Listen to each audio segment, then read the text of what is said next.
Hello, ladies and gents. Welcome to CGX, and this is EA-37B electronic attack plane just got unleashed on Iran. This is about channel Max Afterburner.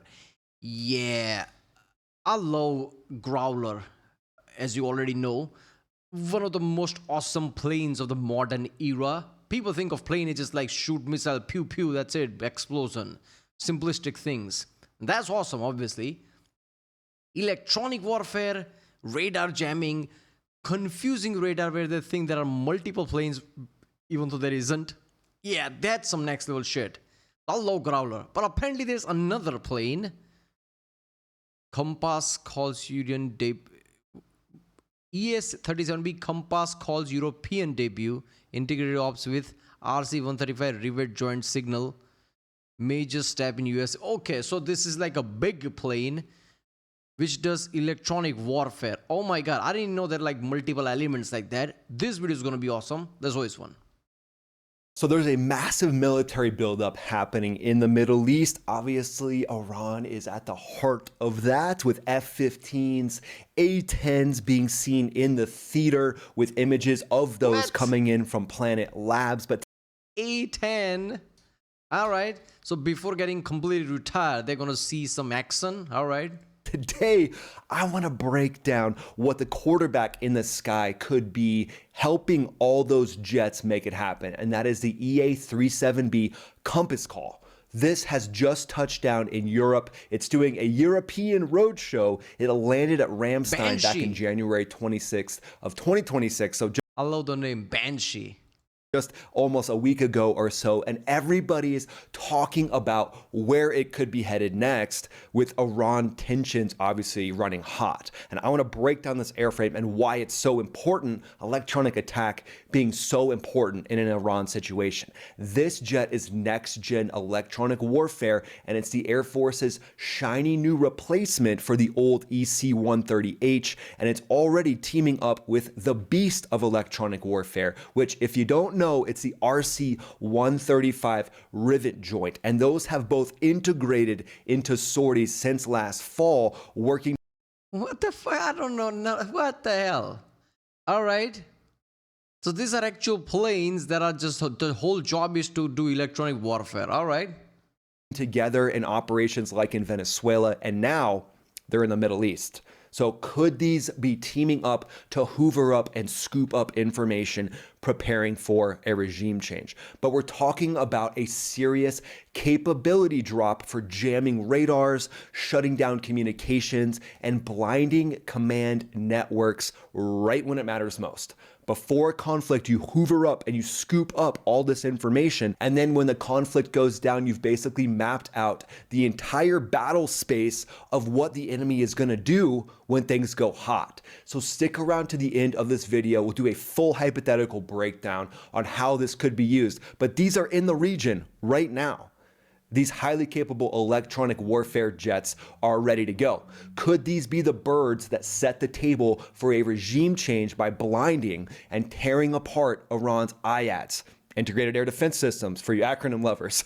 Plus, we'll do a full strategic picture on this whole new era of electromagnetic dominance and why it matters so much. I mean, it's so important. This EA-37B's jamming is so potent, it could leave the enemy completely flaccid on the battlefield, if you know what I mean. But Iran's Integrated Air Defense System is still one of the tougher ones. Like they say they did with Venezuela. I just saw the video. How many of the system were used where everything was just like useless. Like no system actually worked even though they were there operational. That's how badass Maduro's capture was. So they could do similar thing in Iran with all this. All the defense system, all the targeting system, it might not even work if shit goes down. Ones out there. If you've been following my videos, you know that they have Russian S-300s, Russian S-400s, and they've got their own indigenous version of those as well. Basically things that they have S-400, like I thought they didn't. I don't know. Did they acquire that very recently? they're creating and trying to update day by day. And with China doing 19 cargo flights recently in their massive cargo aircraft, what could they be dropping off? Could they be bolstering up these air defenses as well? And then Iran's got Bavar 373, which are also capable missiles, and then mobile short-range stuff that could just be transiting around, road-based systems that could be... What if China gives them their own defense system that I think they gave to Pakistan or something? Didn't work so well there with Pakistan, but what if they give it that? Like, what would US respond it with? Can you really get mad at China if they just give Iran the defenses or something? But that's a gamble. Like, if it works, great, hooray for China. But if it doesn't work and you find out it was a Chinese system, isn't that game over? Like USA versus China. China can't even come close. That would just be proven there. So what was China dropping off? What were they doing? Driving or even off-road systems, Cordad missiles that have already proven that they can swat down drones. They rely heavily on command and control networks, early warning radars, and data links that tie everything together, plus all their proxies that they can swarm with, using those proxies to unleash drones as well. Those Shahed drones, like what we just saw try to target the carrier a few days ago, and those fast boats. What is this, kite?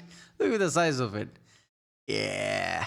That's too small. All right, holy shit. What was the video? EA tele video where he showed the size between F-35 and like drone. I'm like, oh, that can't be up to scale. Apparently it is, because that's how small it is. It's all of those teaming up. But the big revelation right now is that those integrated RC-135s and EA-37B sorties have kicked off.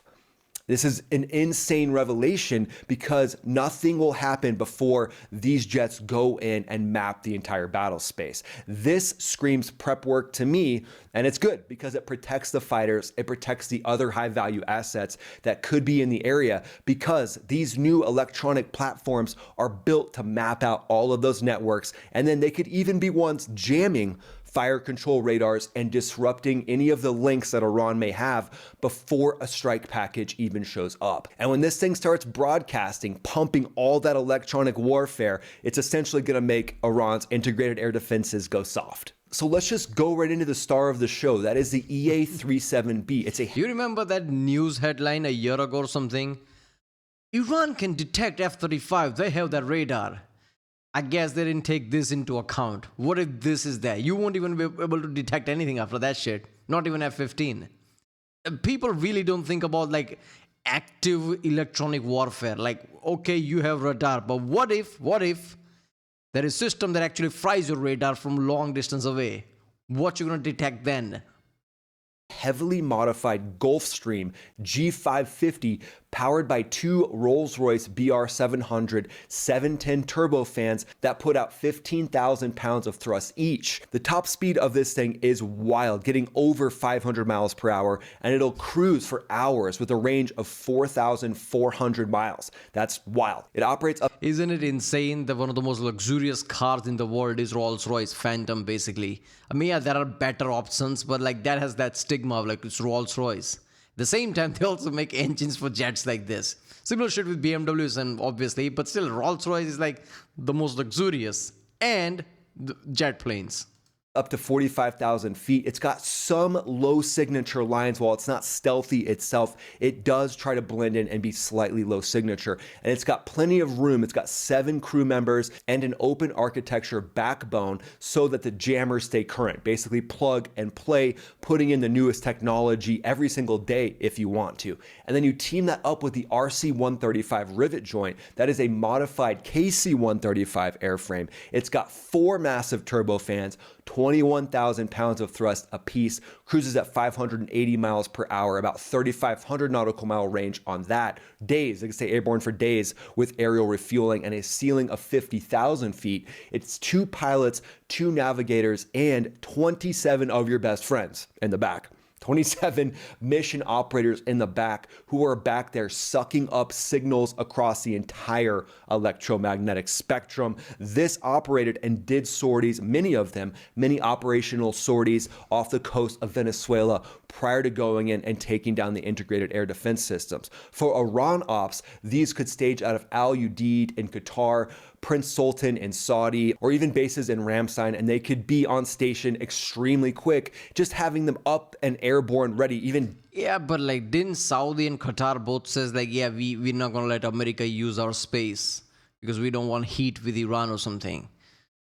How are you gonna do that if that's the case? Or did they just say that shit so Iran doesn't target them? But wouldn't Iran know like, yeah, you helped the USA either way? I don't know. Days before the mission goes down. These two birds working together, that's the kind of team that keeps pressure on without ever needing a break. And obviously these aren't bomb droppers, but when it comes to warfare nowadays, a lot of the warfare plays out on the electromagnetic spectrum, which isn't what most people think of when you think of warfare, but it's pretty much the most important part at this point, because you can't get bombs on target if you can't get your fighter jets into the area, or you can't get Delta Force on target if you can't get them through because the integrated air defenses are too strong. The EA-37B, it hauls the latest compass call mission systems ported over from an old EC-130 airframe, the EC-130H. But this new 37B is faster, can go higher, it can loiter for longer, plus it's got a new Sword A software is what it's called, for real-time disruptive and adaptive jamming. That means it can blast enemy radars, communications, data links. It can pick up the arguments that the Ayatollah is having with his girlfriend about his wife, claiming that she's too demanding and the honey to-do list is too demanding when he's under this much stress. But that thing's got data links. At that age, come on, really? I don't know. All right. Yeah. Okay, what happened to the talks? Our talks are working, right? But at the same time, America is also ramping up things like this. So I think the hope isn't there. Like, talk might not work. That's the feeling I'm guessing. That team up with the entire carrier strike group and any other fighters that are in the area. Think early warning nets that can pick up different information and activity from the enemy at massive standoff ranges. And then the RC-135 brings the Rivet Joint SIGINT suite. SIGINT is signals intelligence. So picking up different signals from the enemy, it can give precise geolocation of high value targets, where cell phones are, wideband recording of those signals, and then instant data. Yeah, this puts whole other meaning to Uncle Sam is listening to you. Yeah, that's true. Even outside of US, Uncle Sam is listening to you. Where you talk, where you are, where you send your radio signal. Oh, look at that. That's where it is. Let's put a pin on that map for later when I can bomb it. Yeah, this is too much accuracy, man. Like, see, all this shit, like, how is Iran going to fight? Even at the smallest level. I don't see this. The level of like logistics that go into it, the level of technology that goes into this is a whole other level, man. Data relay back to the KOC. That's the headquarters where everything is being tracked, where the big generals are making the decisions and actually pumping information to the actual shooters themselves, like F-35s and F-22s. They link up via secure data links. Think Link 16, which can talk to the E-2D Hawkeyes, F-35s, EA-18G Growlers, and the whole joint package that would be going in once that Gladiator thumbs up happens from the commander-in-chief. And then feeding exact emitter locations is huge, because then the jammers like the EA-18Gs can focus their energy towards those exact emitter locations, and then you can roll in with kinetic strikes and take down those radars. So in a layered seed effort is what it would be called, suppression of enemy air defenses, love dropping these. Look at this shit. Simultaneous 2-channel comms from satellites to this big-ass EA-37B plane, to helicopters, to growlers, to drones. Yeah, that is the whole system working together. These acronyms, this is where the EA-37B would open the door basically, and then the Growlers come in and shut down the party with HARMs, those anti-radiation missiles, to finish the job. So the EA-37B, it delivers that deep, penetrating stroke right into the heart of the enemy's network, and then it allows the EA-18G to come in and finish everything off. But bigger picture, let's put these assets in play in a 4D chess situation so you can blind the IADS and the command nets with these different airframes. The 37B allows you to shut down communications. I like how the anti-radiation missiles have no explosion. It just penetrates through, damage the thing, and there you go. Suddenly. So then Iran doesn't have the ability to potentially launch as many ballistic missiles at Israel should this go down, because that's going to be their number one focus, is launching as many of those ballistic missiles as possible. But if you can shut down their command nets, you can blind their communication. Now you have the ability to shut down some of those ballistic missiles, which would be huge. And again, this isn't just for an Iran scenario. The same playbook was used in Venezuela, and it could be used in the South China Sea. But in Iran, it could basically isolate the... I mean, there was a recent friction between Trump and Xi Jinping about South China Sea and Taiwan. I don't know. Why is that talk amping up? Like, is that a real issue now? Like, I mean, it was always an issue, but is that like something that's emerging now? Because there was some, like, recently there was the news. Would all this thing work against China? China is closest thing to America. Everybody else is far behind. China is if there is a competitor to USA, it's China. Does China have answers to things like this? I mean, they must have something in the pipeline, right?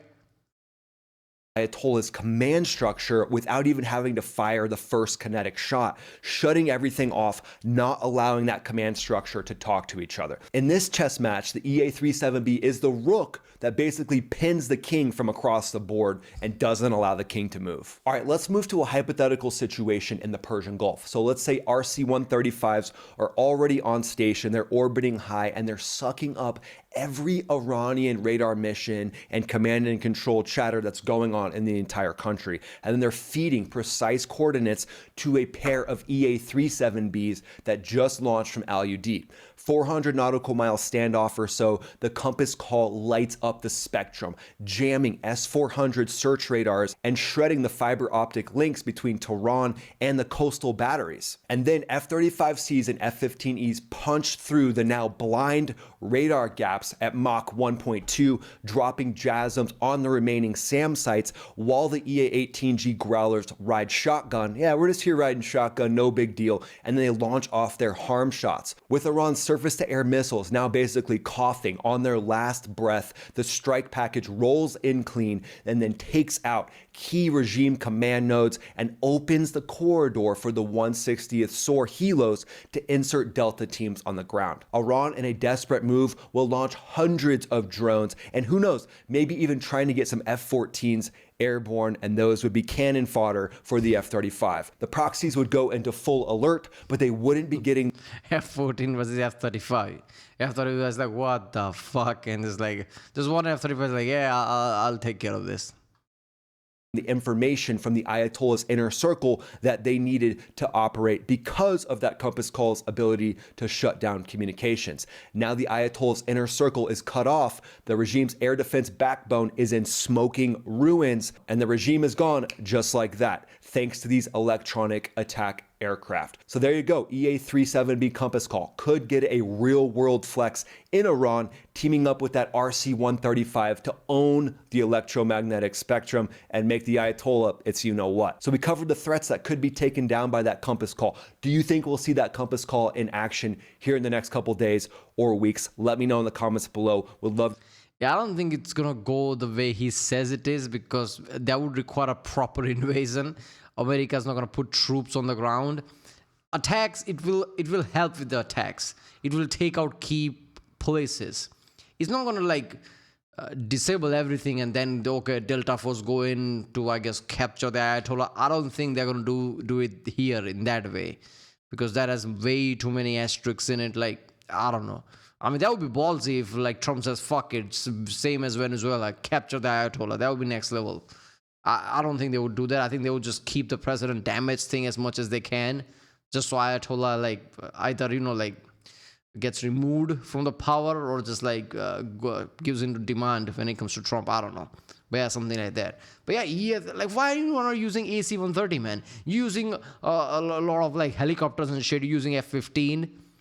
AC-130. Why not? Why not that? Right? You have A-10s. Why not AC-130? That's a powerhouse. If you don't have to worry about like some kind of anti-air defenses, which you will take out with shit like this, there you go. Use AC-130. What's the problem? That's like howitzer in the sky, circling like a vulture. That's one of the most fucked up sight you can have. Alright, well, if you like my next one, don't forget to subscribe, and I'll see you next time.